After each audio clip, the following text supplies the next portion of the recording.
ونستعينه ونستغفره ونؤمن به ونتوكل عليه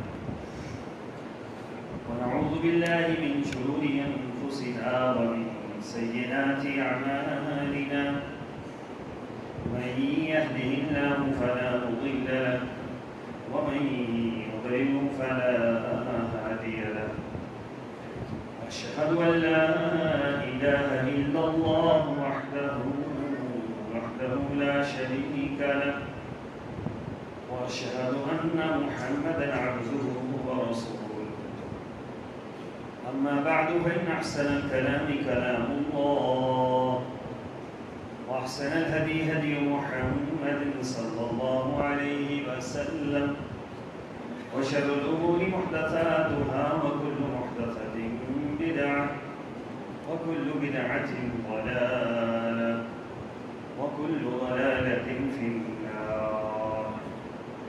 قال الله تبارك وتعالى في القرآن المجيد: أعوذ بالله السميع العليم من الشيطان الرجيم.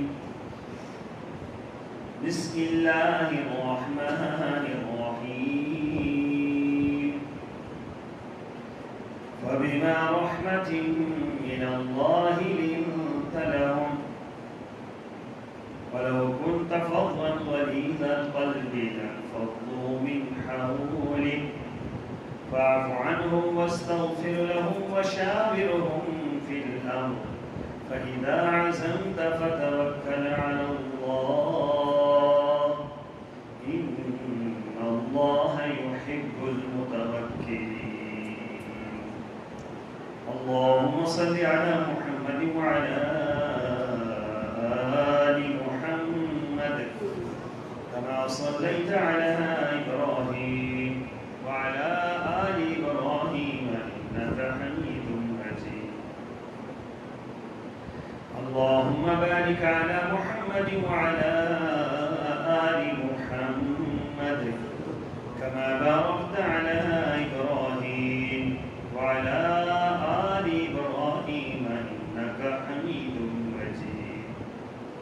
سبحانك لا علم لنا إلا ما علمتنا إنك أنت العليم الحكيم.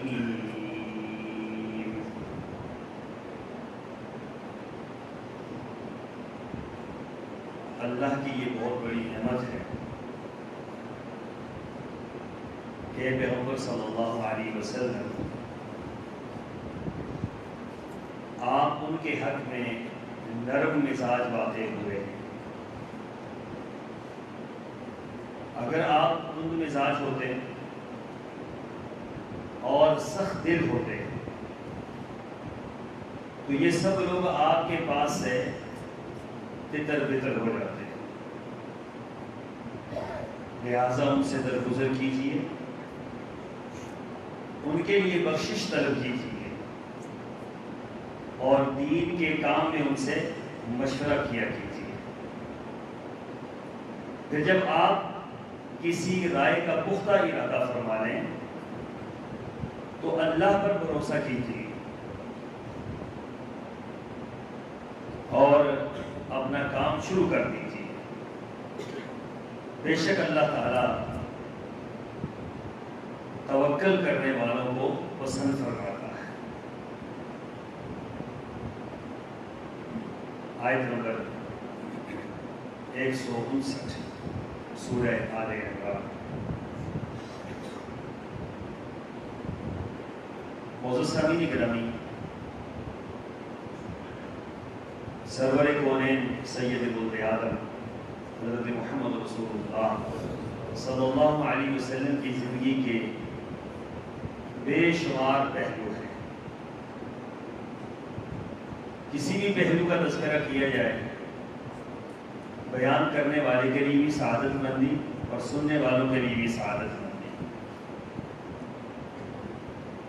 آپ علیہ السلام کی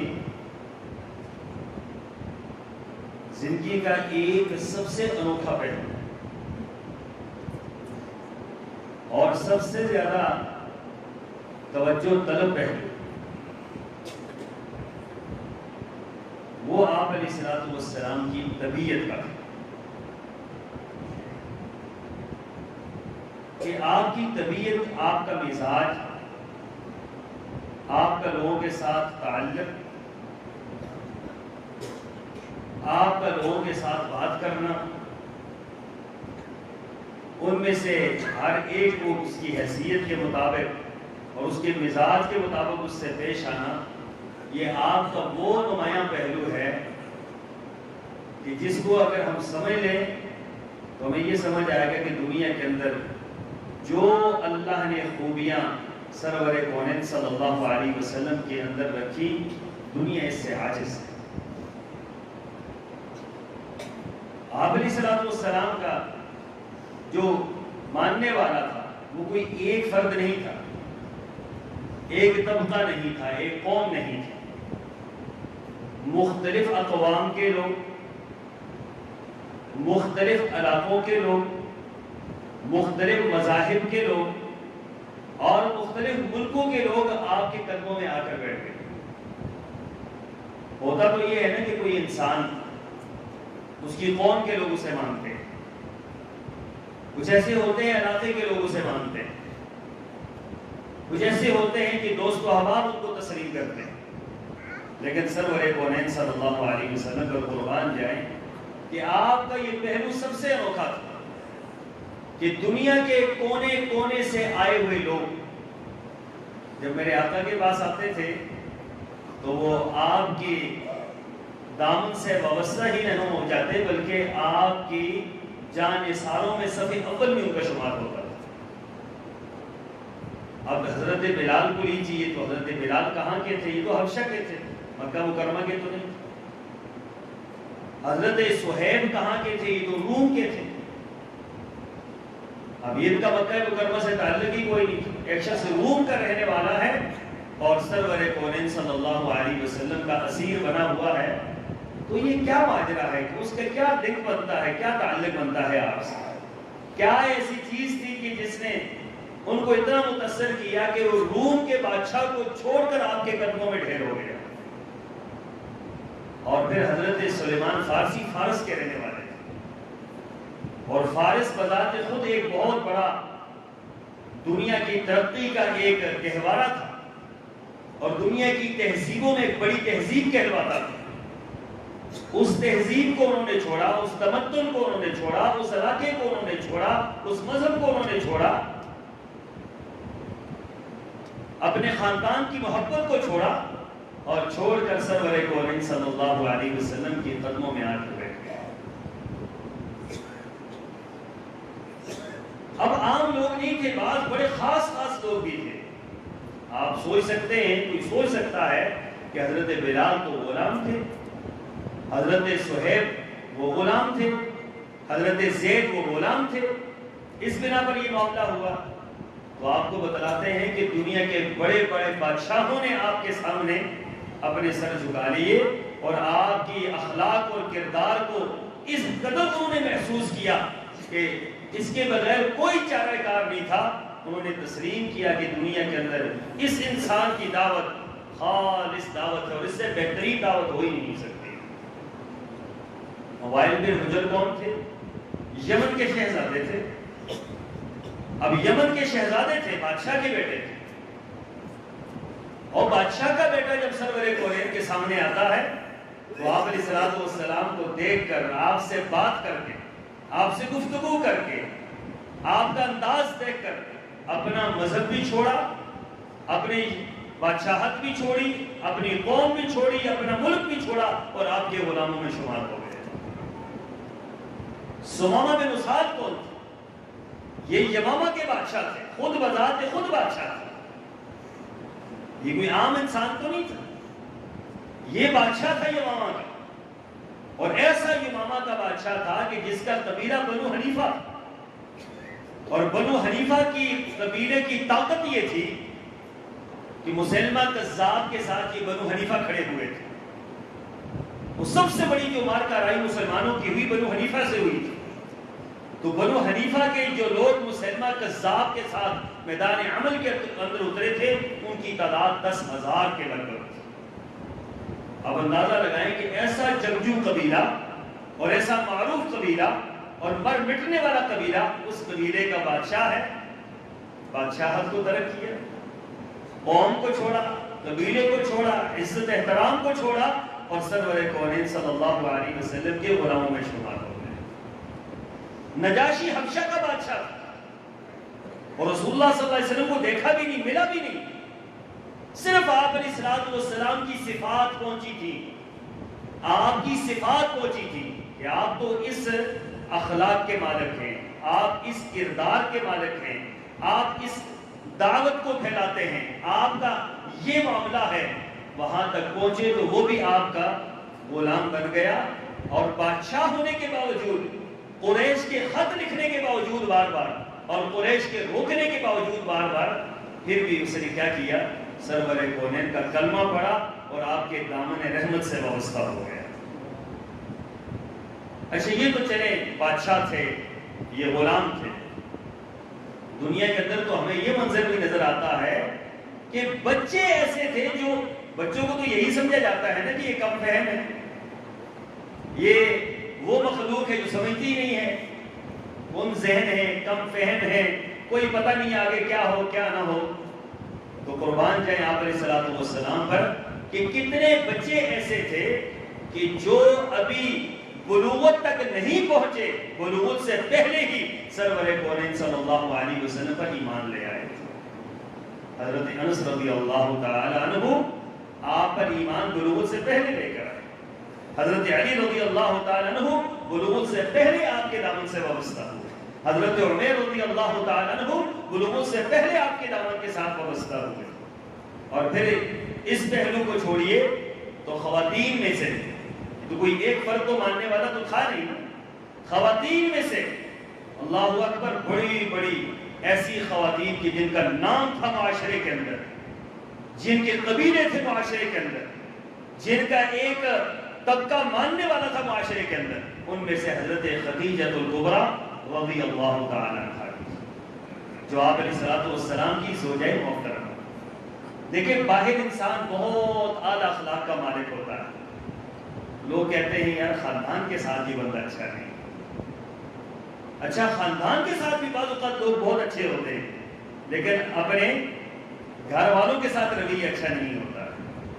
اچھا گھر والوں کے ساتھ بھی رویہ اچھا ہوتا ہے، بہن کے ساتھ، بھائیوں کے ساتھ، بیٹوں کے ساتھ، بیٹیوں کے ساتھ، لیکن بیوی کے ساتھ رویہ اچھا، وہاں تو بندہ بالکل ہی رکھ تھلک دنیا میں ہوتا ہے۔ ساری دنیا کے لیے بندہ اللہ کا ولی ہو، بیوی کے لیے وہ خامند ہی ہوگا۔ تو سرور کونین صلی اللہ علیہ وسلم پر قربان جائیں کہ جب آپ وحی نازل ہوئی، آپ پر پہلی وحی نازل ہوئی اور آپ پلٹ کر سیدھا اپنے گھر تشریف لے آئے اور آپ نے حضرت خدیجہ الکبریٰ سے فرمایا کہ زمیلونی دسرونی، مجھے کمبل اڑا دو، مجھے کمبل دے دو، مجھے چادر دے دو کہ مجھے ٹھنڈ لگ رہی ہے۔ حالات ایسے پیدا ہو گئے تھے کہ آپ علیہ السلام گھبراہٹ کا شکار تھے کہ پتہ نہیں یہ کیا ماجرا ہے اور کیا واقعہ ہے میرے ساتھ۔ تو اس کیفیت میں حضرت خدیجہ پوچھتی ہیں کہ سرتاج آپ کے ساتھ ہوا کیا ہے، آپ کے ساتھ کیا ماجرا ہوا ہے کہ آپ اتنے گھبرا گئے؟ تو آپ فرماتے ہیں کہ مجھے اس طریقے سے میرے ساتھ یہ واقعہ پیش آیا۔ تو حضرت خدیجہ کے الفاظ پتہ کیا تھے؟ کلا واللہ، دو جملے استعمال کیے انہوں نے، حالانکہ کلا بھی قسم کے لیے ہے اور واللہ بھی قسم کے لیے ہے، لیکن عرب کے اندر جب قسم کو ڈبل کیا جائے نا تو پھر یہ قسم کہی جاتی ہے تاکیداً، کلا واللہ، اللہ کی قسم ہرگز ایسا نہیں ہو سکتا کہ آپ کو اللہ تعالیٰ ضائع کر دے۔ اچھا کیوں؟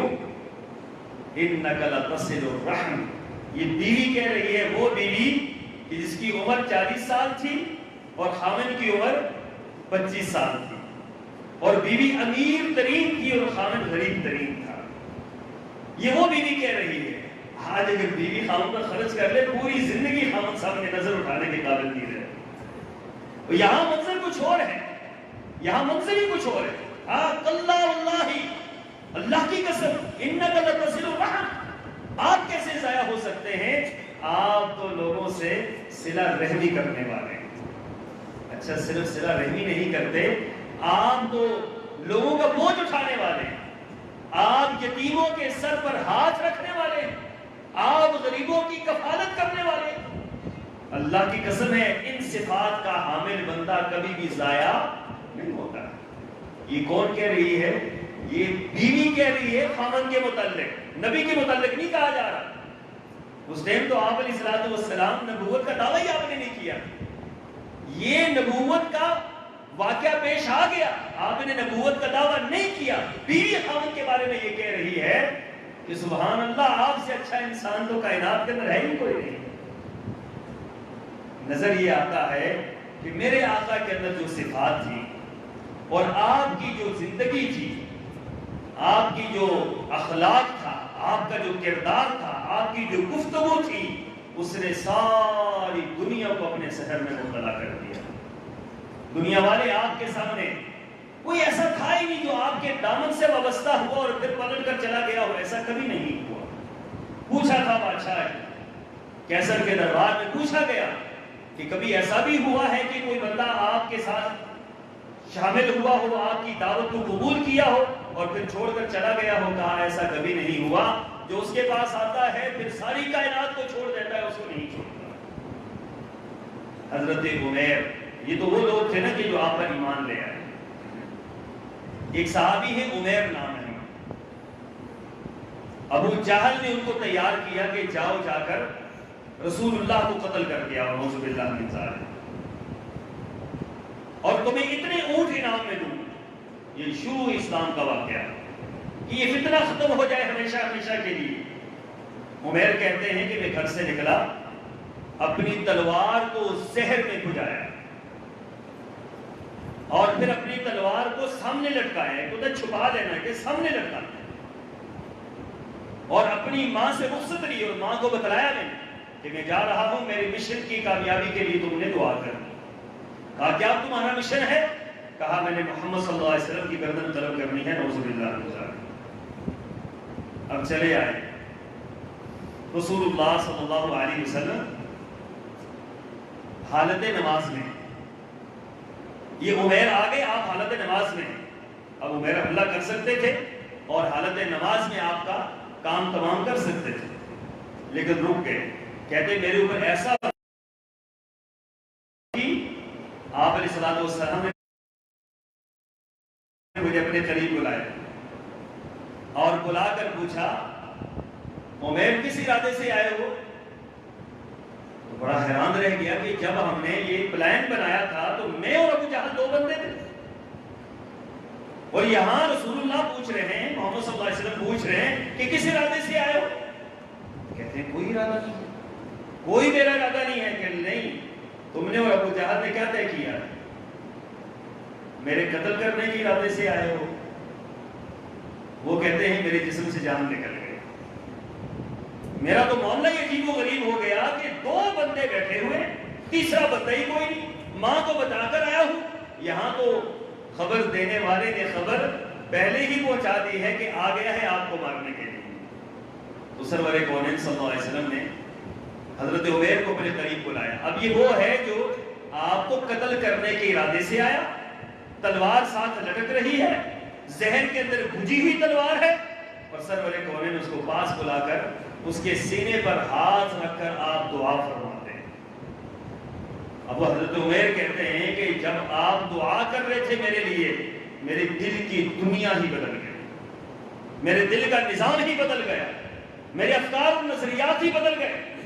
جیسے دل سے ہاتھ اٹھایا تو میں نے کہا آپ آگے ہاتھ بڑھائیے کہ میں آپ کے ہاتھ پر اسلام کو قبول کرنا چاہتا ہوں. کیا وہ چیز تھی کہ جس نے حضرت عمیر کو رسول اللہ کا گرویدہ بنا دیا. یہ سمامہ بن اسال جو ستون کے ساتھ باندھے گئے تھے لا کر، رسول اللہ نے فرمایا تھا کہ یہ بادشاہ ہے یمن کا، اسے کچھ نہیں کہنا، اس کی عزت کرنی ہے، احترام کرنا ہے، اس کے ساتھ اچھے طریقے سے پیش آنا ہے. اور یہ وہ تھے سمامہ جنہوں نے رسول اللہ صلی اللہ علیہ وسلم کے کئی صحابہ کرام کو شہید کیا. اب بندہ جب دشمن کو دیکھتا ہے نا، خون کھول اٹھتا ہے. ہم تو اپنے بھائیوں کو دیکھ کے خون کھول اٹھتا ہے. ہم کسی سے نفرت جب کرتے ہیں، انتہا درجے کی کرتے ہیں. سرور کونین پر قربان جائے کہ آپ نے کبھی اس طرح کے مسائل نہیں اختیار کیے، اسی لیے تو دنیا آپ کے قریب آئی، اسی لیے تو قرآن کی الفاظ فَبِمَا رَحْمَةٍ مِّنَ اللَّهِ لِنْتَ. آپ کا غصہ غالب نہیں تھا، آپ کی رحمت غالب تھی، آپ کا پیار غالب تھا، آپ کا اخلاق غالب تھا، اس بنا پر دنیا جو آپ کے پاس آئی ہے پلٹ کر واپس نہیں۔ تو آپ کو پتا تھا کہ یہ کون ہے، کئی صحابہ کرام کو شہید کرنے والا، تو آپ نے فرمایا کہ اس کے ساتھ اچھے طریقے سے پیش آنا، اور پھر آپ نے صحابہ کرام کو فرمایا کہ میرے گھر کی جو بکری ہے جس کا دودھ میں پیتا ہوں اس کا دودھ لے کر روز آنا، اس کو دودھ پلانا۔ دشمن کی اندازہ لگائیں کہ ہماری نوازی ہو رہی ہے، ستون کے ساتھ باندھا ہوگا۔ رسول اللہ صلی اللہ علیہ وسلم پاس سے گزرے، کہا سمامہ سناؤ۔ اکڑ مزاج تھا، بادشاہ تھا، سردار تھا، اس نے کہا محمد صلی اللہ علیہ وسلم سن لیجئے، اللہ کی قسم ہے، عرب تھے نا، وہ کہنے لگے یہ نہ سمجھے کہ میں آپ سے ڈر گیا ہوں، آپ نے مجھے باندھا ہوا ہے، قتل کر دیں گے، آپ مجھے قتل کریں گے، اس کے بدلے میں آپ کے بندوں کو قتل کیا جائے۔ ساتھ ہی پھر کہہ دیا کہ اے محمد صلی اللہ علیہ وسلم سن لیں، واللہ کائنات کے اندر جتنے چہرے میرے نزدیک سب سے بدترین چہرے ہیں، ان میں سب سے بدترین چہرہ نعوذ باللہ من ذالک محمد رسول اللہ صلی اللہ علیہ وسلم آپ کا ہے۔ کتنا بڑا جملہ اور کتنا تلخ جملہ کہہ دیا اس نے، اور پھر کہنے لگا سن لیجئے، آپ کا دین میرے نزدیک سب سے بدترین دین ہے، اور آپ کا شہر میرے نزدیک سب سے بدترین شہر ہے۔ صحابہ کرام کی ایمان کی کیا کیفیت ہوئی، ان کے ہاتھ تلوار کے دھارے پر جو ہے وہ تڑپ رہے ہوں گے کہ رسول اللہ اشارہ کریں اسی گردن قلم کر دی، اتنی گستاخی، اس قدر آپ علیہ الصلوۃ والسلام کے ساتھ سخت روی سے، اور ہے قاتل ہے۔ آپ علیہ الصلوۃ والسلام نے فرمایا صحابہ کرام کو مخاطب کر کے اس کی اچھی خاطر توازو کرو۔ صحابہ کرام پھر مجبور ہیں، کون رسول اللہ کے سامنے بات کر سکتا تھا کہ یہ بندہ کیا کہہ رہے ہو، آپ کیا کر رہے ہیں۔ 3 دن کے بعد آپ نے فرمایا اسے چھوڑ دو۔ 3 دن وہ یہی باتیں کہتا رہا، 3 دن وہ یہی باتیں کہتا رہا، یہی گفتگو کرتا رہا، یہی انداز تھا اس کی عقل ذرا بھی ختم نہیں ہوئی، تکبر اور غرور ذرا بھی ختم نہیں ہوا۔ لیکن ادھر رحمت معجزن تھی، ادھر دریا رحمت کا بہ رہا تھا، ادھر اخلاقیات کی انتہا تھی، ادھر فرشتے بھی رش کرتے ہوں گے کہ ایسا پیغمبر اور ایسا اخلاق، اور ایک دشمن کے ساتھ۔ آپ علیہ الصلوۃ والسلام تیسرے دن آئے، آپ نے فرمایا کھول دو اس کو جانے دیں۔ تیسرے دن کھول دیا، چلا گیا، بھاگ کر مسجد سے باہر نکلا۔ وہ باہر جا کر ایک دور ایک جو تھا پانی کا، وہاں جا کر اس نے نہایا، نہا کر واپس پلٹا، اب رسول اللہ صحابہ کرام کے درمیان بیٹھے۔ آپ نے دیکھا، آپ نے فرمایا سمامہ ہم نے تو آپ کو چھوڑ دیا تھا اور آپ چلے بھی گئے تھے، کیوں آئے واپس؟ تو کہنے لگا جو مناظر میں نے یہاں دیکھے ہیں، جو اخلاق اور کردار میں نے یہاں دیکھا ہے، جو رحمت اور رفت میں نے یہاں دیکھی ہے، جو میں نے زندگی کے معاملات یہاں دیکھے ہیں، اللہ کی قسم ہے محمد صلی اللہ علیہ وسلم سن لیجئے، آج کے بعد کائنات کے اندر جتنے چہرے ہیں ان چہروں میں سب سے محبوب چہرہ اگر مجھے ہے تو محمد رسول اللہ کا چہرہ ہے۔ آج کے بعد کائنات کے دینوں میں اگر کوئی دین مجھے سب سے زیادہ محبوب ہے تو وہ آپ کا دین محبوب ہے۔ آج کے بعد دنیا کے شہروں میں سب سے میرے نزدیک محبوب ترین شہر وہ آپ کا مدینہ طیبہ شہر ہے۔ آپ ہاتھ آگے بڑھا دیجئے، میں آپ کے ہاتھ پر اسلام کو قبول کرتا ہوں۔ یہ کون بندہ تھا؟ یہ تو آپ کا جانی دشمن تھا۔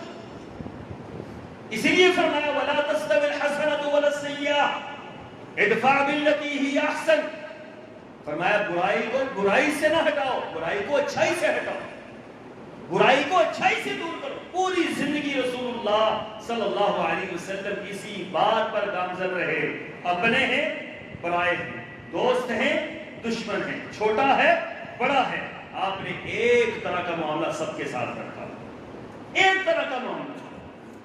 آپ اتنا احترام لوگوں کو دیتے، اتنی عزت لوگوں کو دیتے اور اتنی محبت لوگوں کو دیتے کہ صحابہ کرام میں آپس میں بحث ہوا کرتی تھی کہ رسول اللہ صلی اللہ علیہ وسلم ہم میں سے سب سے زیادہ محبت کس سے کرتے ہیں۔ ہر صحابی کا یہ دعویٰ تھا، ہر صحابی کا یہ دعویٰ تھا کہ رسول اللہ مجھ سے سب سے زیادہ محبت کرتے ہیں۔ یہاں تک ایک صحابی نے پوچھ بھی لیا، پوچھا اللہ کے رسول صلی اللہ علیہ وسلم آپ سب سے زیادہ محبت کس سے کرتے ہیں؟ وہ خیال تو یہی تھا کہ مجھ سے کرتے ہیں۔ تو رسول اللہ جب پوچھ لیا نا، اب بات حقیقت پر آ گئی، اب بات وضاحت جو اللہ نے جو رکھا ہوا تھا پروٹوکول وہ تھا فرمایا کہ ہاں تم نے پوچھ لیا ہے اور بتائے دیتا ہوں، کائنات کے اندر سب سے زیادہ محبت اگر محمد رسول اللہ صلی اللہ علیہ وسلم تم میں سے کسی کے ساتھ کرتے ہیں تو اس کا نام ابو بکر صدیق ہے۔ اچھا، ابو بکر صدیق سے ویسے ہی محبت تھی، کوئی خاندانی تعلق تھا، کوئی لگاؤ تھا، کوئی وراثت سانجی تھی، کچھ اور معاملہ تھا؟ نہیں۔ پھر فرمایا سنو ابو بکر سے محبت کیوں ہے؟ اس لیے محبت ہے کہ جب ساری دنیا نے مجھے جھٹلا دیا تھا، ابو بکر وہ تھا جس نے مجھے مان لیا۔ جب ساری کائنات کے لوگوں نے مجھ سے مال روک لیا تھا، ابو بکر نے اپنے مال کے تھانے میرے اوپر کھول دیے تھے۔ جب ساری دنیا کے لوگوں نے مجھے اپنے گھروں سے نکال دیا تھا، تو یہ واحد دروازہ ابو بکر کا تھا جس نے اپنا دروازہ کھول دیا کہ سرور کونین میرے گھر میں آئے، میرا سب کچھ آپ کے لیے قربان۔ یہ ویسے ہی تو معاملہ نہیں تھا کہ آپ دعا فرما رہے ہیں، مرض و وفات کے اندر آپ نے دعا فرمائی، آپ نے فرمایا دنیا والوں جس نے میرے اوپر احسان کیا ہے میں نے احسانات کا بدلہ چکا دیا۔ کوئی آپ پر چھوٹی بات کرتا بڑی بات کرتے تھے، چھوٹا احسان کرتا بڑا احسان کرتے تھے، آپ کبھی کسی کا احسان آپ لے کر نہیں رکھتے۔ آپ علیہ السلام نے فرمایا لوگوں سے مخاطب ہو گئے 1,00,000 صحابہ، اور آپ نے سب کو مخاطب کر کے فرمایا کہ میرے اوپر کسی کا کوئی احسان نہیں ہے، جس نے میرے اوپر احسانات کیے میں نے احسانات کا بدلہ چکا دیا۔ ایک ہستی کائنات کے اندر ایسی ہے کہ جس کے احسانات کا بدلہ میں محمد رسول اللہ بھی نہیں چکا سکا۔ اللہ کے رسول وہ کون ہے؟ کہا وہ ابو بکر صدیق۔ اور اس کے احسانات کا کیا بنے گا؟ کہا میدان محشر کے اندر اللہ کے سامنے جب شفاعت کے لیے کھڑا ہوں گا تو اپنے رب سے کہوں گا اللہ یہ ابو بکر ہے، ان کے احسانات کا بدلہ آج یہاں تو پورا دے دے، میں تو نہیں چکا سکا تو ان کو چکا۔ تو یہ وہ رسول اللہ صلی اللہ علیہ وسلم۔ پھر پوچھا اللہ کے رسول یہ بتلائیے عورتوں میں آپ کو سب سے زیادہ پیارا کون ہے؟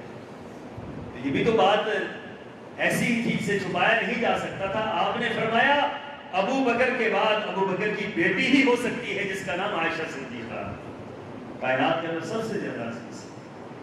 یہ رسول اللہ صلی اللہ علیہ وسلم کا تعلق تھا کہ ہر بندہ یہ سمجھتا تھا آپ سب سے زیادہ مجھے پیار کرتے ہیں۔ بے تکلف انداز آپ کا ہر ایک کے ساتھ، ہر ایک کے ساتھ بے تکلف انداز۔ گھر سے باہر نکلے، ایک مخبوط الحواس خاتون تھی، مدینہ طیبہ کے اندر گلی گلی میں پھرا کرتی تھی، اس نے رسول اللہ کو پکڑ لی۔ اب دیکھیں نا، بڑا بندہ جب نکلتا ہے تو کئی ایسے ہوتے ہیں ہٹو بچو والے جو کہتے ہیں بھائی ٹائم ضائع نہ کرو، ہٹو، بہت وقت ضائع ہوتا ہے، حضرت کا یہ ہوتا ہے وہ ہوتا ہے۔ تو قربان جائیں سرور کونین پر کہ آپ کے ساتھ کوئی بھی نہیں ہوتا تھا ایسا۔ گھر سے باہر نکلی ایک عورت نے پکڑ لی، نماز کے لیے صحابہ کرام انتظار کر رہے ہیں، آپ سر جھکا کر اس عورت کی بات سن رہے ہیں جو مخبوط الحواس ہے، جو پاگل عورت ہے اس کی بات آپ سن رہے ہیں۔ کتنی دیر آپ کھڑے رہے؟ ایک صحابی آئے، آ کر کہتے ہیں اللہ کے رسول یہ تو دیوانی ہے، آپ دیوانی کی بات سن رہے اتنی دیر سے کھڑے ہوئے۔ آپ نے فرمایا میرے ساتھی یہ اگر دیوانی ہے میں تو دیوانہ نہیں ہوں، میرا اخلاق تو یہ نہیں ہے کہ میں اس کی بات نہ سنوں، یہ دیوانی ہے، مجھے اللہ نے شعور دیا ہے میں اس کی بات کو سمجھ رہا ہوں یہ کیا کہنا چاہ رہی ہے۔ چلے کسی نے اس کی بات نہیں سنی تو ہم نے کہ لا نے تو اس کی بات سن لی ہے، ایسا کیسے ہو سکتا ہے؟ اللہ تعالیٰ نے مجھے وہ مقام دیا ہے کہ میں ہر ایک صحابی ہیں۔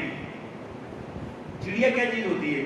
بندہ مر جائے نا ہمارے ہاں تو لوگ تعزیت نہیں کرتے، چڑیا فوت ہوگی ایک صحابی کی، حضرت انس کے بھائی ہیں عمیر، ان کے پاس بلبل تھی، اور حدیث کے اندر الفاظ یہ ہے کہ بلبل بولتی تھی، تو اس بلبل وہ بلبل مر گئی ہے۔ تو رسول اللہ صلی اللہ علیہ وسلم کو پتہ چلا، آپ حضرت عمیر کے گھر گئے اور اسے جا کر پوچھتے ہیں کہ عمیر وہ تیری چڑیا کدھر گئی بھائی؟